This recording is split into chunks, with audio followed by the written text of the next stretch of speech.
Olá pessoal, eu sou o Dr. Augusto Sampaio do Europe Vein Center de Portugal. Essa é a nossa rubrica Minuto Varizes e hoje nós vamos conversar um pouco sobre o assunto varizes, coagulação e trombose. Se esse assunto é do seu interesse, esse vídeo pode ser útil para você.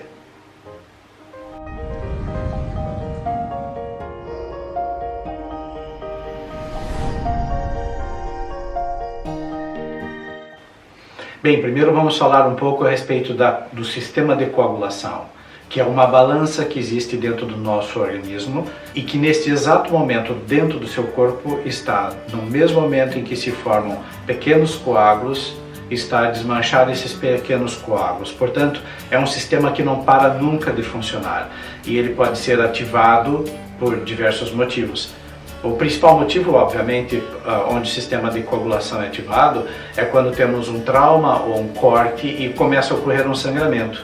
De imediato são liberadas substâncias pelo tecido, pelo nosso próprio sangue, e que fazem com que se desencadeie uma cascata de coagulação para criar uma pequena rolha e fechar aquele local onde está ocorrendo o sangramento. Mas isso também ocorre no interior do nosso corpo, muitas vezes e a cada momento. E o nosso organismo então está sempre a utilizar essa balança de coagular o sangue ou liquefazer o sangue para fazer com que ele flua de uma forma correta dentro de nossos vasos.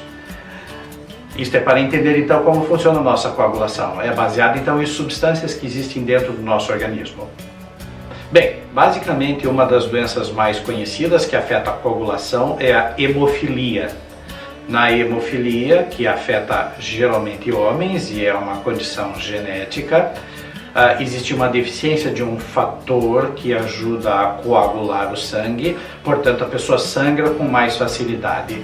Essa condição é bastante conhecida e é o oposto da trombofilia, que é o que nós vamos conversar agora, que é quando existe um desequilíbrio e que faz com que o nosso corpo produza coágulos de forma exagerada ou no momento errado e no lugar errado. Bem, basicamente essa trombofilia, que é uma afinidade por formação de coágulos, ela pode ocorrer ou de uma forma genética ou de uma forma adquirida. Basicamente são essas as duas características principais. Com relação à base genética, é porque essa nossa então cadeia de coagulação é formada por uma questão de proteção do organismo por vários elementos que devem interagir numa cascata de coagulação para que nós tenhamos então a formação de um coágulo. Isso para que ela não ocorra a qualquer momento e nos cause um problema.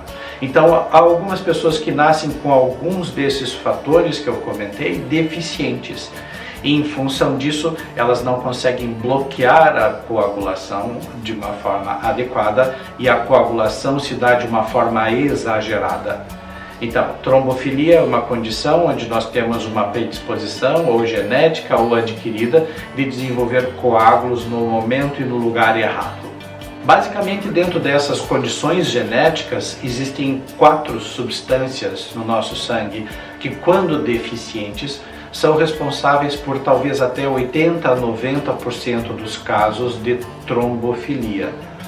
E a principal manifestação do paciente trombofílico é justamente desenvolver trombose venosa.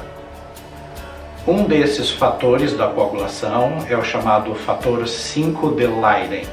Esse talvez seja um dos mais presentes na população e uma determinada forma desta deficiência dessa proteína é que pode fazer com que surjam os casos mais frequentes de trombose, e isso só é diagnosticável através de exames de laboratório que indicam se a pessoa tem essa trombofilia causada por uma deficiência desse fator. E por que isso é muito importante?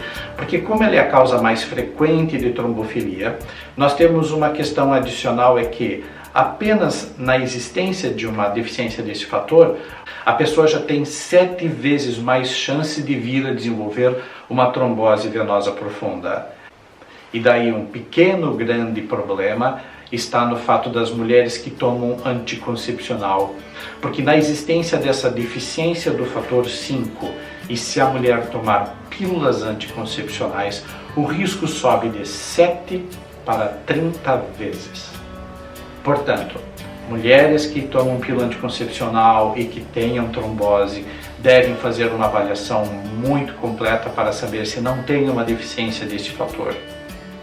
Bem, há outros fatores então que aumentam o risco de trombose, como o próprio envelhecimento natural, a imobilização, cirurgias, traumas, a presença de um cancro, uma desidratação importante, o uso dos anticoncepcionais, a terapia de reposição hormonal e também uma outra condição chamada de síndrome antifosfolipídio. Todas essas condições que eu mencionei agora, então, são causas de trombofilia adquirida, a idade, o envelhecimento, etc. E essa síndrome antifosfolipídio é uma condição que pode ocorrer em determinados pacientes, geralmente associada então a uma condição reumática, onde pode fazer com que o risco de trombose seja realmente muito elevado. Bem, basicamente nós desconfiamos dessa síndrome antifosfolipídios numa mulher quando ela tem tromboses de repetição e quando na anamnese descobrimos que ela também teve vários abortos espontâneos. Isso nos chama atenção, porque uma das manifestações clínicas dessa síndrome antifosfolipídio é justamente perdas de gestação espontâneas.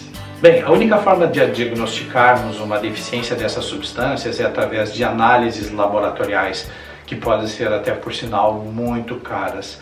A única forma de termos uma certeza de que alguém tem uma trombose venosa profunda também é através da realização do exame do ecodoppler colorido, portanto este é fundamental. Desta forma, um paciente que apresenta uma trombose venosa profunda com ou sem varizes e que não tenha uma causa aparente para isso, deve procurar fazer exames laboratoriais para tentar descobrir se por trás dessa trombose há uma trombofilia. O tratamento de uma trombose, normalmente, uma trombose que ocorra pela primeira vez, pode variar entre 3 a 6 meses da utilização de substâncias anticoagulantes.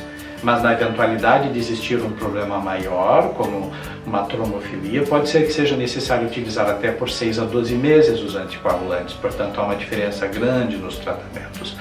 Da mesma forma em que pacientes que tiveram uma trombose inicial, fizeram o tratamento com sucesso e voltam a apresentar uma nova trombose dentro do prazo de 1 a 2 anos, pode ser que eles tenham uma trombofilia genética. E neste caso, em algumas vezes, pode ser necessário até fazer o uso de anticoagulante perene, isto é, para toda a sua vida, para prevenir outros tipos de tromboses. A questão é que nessas trombofilias, então, nós não temos que pensar exclusivamente na questão de varizes. Os pacientes com essas trombofilias podem apresentar jovens infarto agudo do miocárdio e também AVC isquêmico. Bem, então este que é a nossa conversa de hoje a respeito de varizes, trombose, coagulação e trombofilia. Eu espero que tenha sido útil. Se gostou, clique aí no curtir, partilhe esse vídeo com pessoas que conheçam, assine o nosso canal do YouTube para saber sempre por primeiro sobre os novos vídeos e acompanhe a nossa página no Facebook. Eu sou o Dr. Augusto Sampaio, do Europe Vein Center de Portugal, e agradeço.